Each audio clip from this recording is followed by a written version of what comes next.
Okay, guys, for session 5, we really have a study on a couple of different guys. The first is Howard Hughes, which I didn't know much about before reading this book. I remember my mom telling me stories about him and how he built this Spruce Goose plane.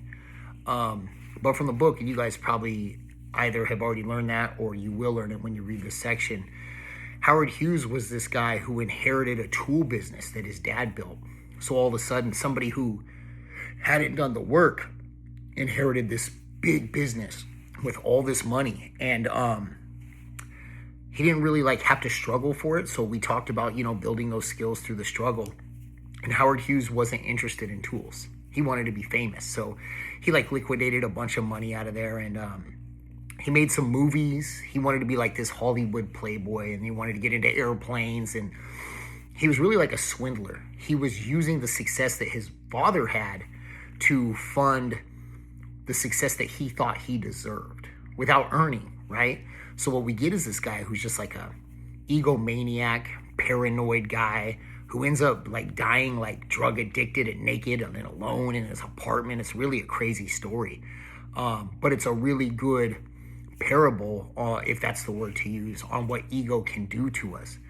We have this guy who was given everything, but since he didn't earn it, he didn't acquire the skills to keep it, to grow it. And it poisoned him. It ruined him. It's a perfect example of how ego can just be a poison.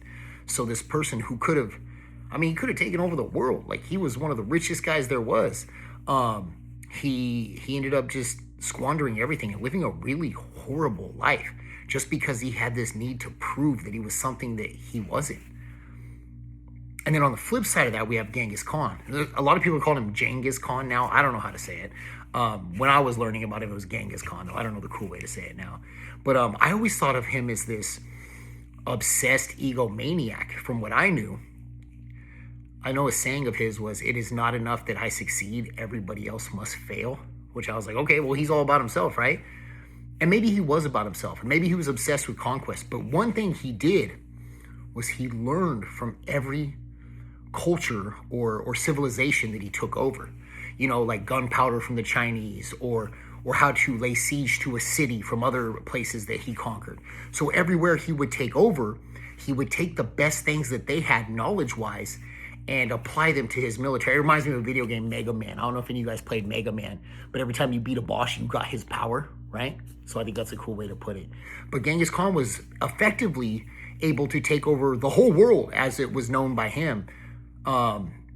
And really, I guess you could call him the most successful conqueror of all time. I'd have to look into that, but I think I'm right in saying that. And how did he do it? By being humble enough to know that he needed to learn from everybody that he came in contact with. So those are two different examples, right? This egomaniac obsessed with proving he was something he wasn't, who didn't build anything he got. And then this military leader who built this great empire forged in suffering and victory and conquest. And he just learned from everything that he had. His actions built his sense of self, not a inflated fake ego like Howard Hughes got from his coming into all that money at such a young age. So we really get a case study in how ego can poison you, but if you can humble yourself, you can learn from everybody around you and really build what you have even bigger and sustain it. So it's just something to keep in mind as we talk in our next session.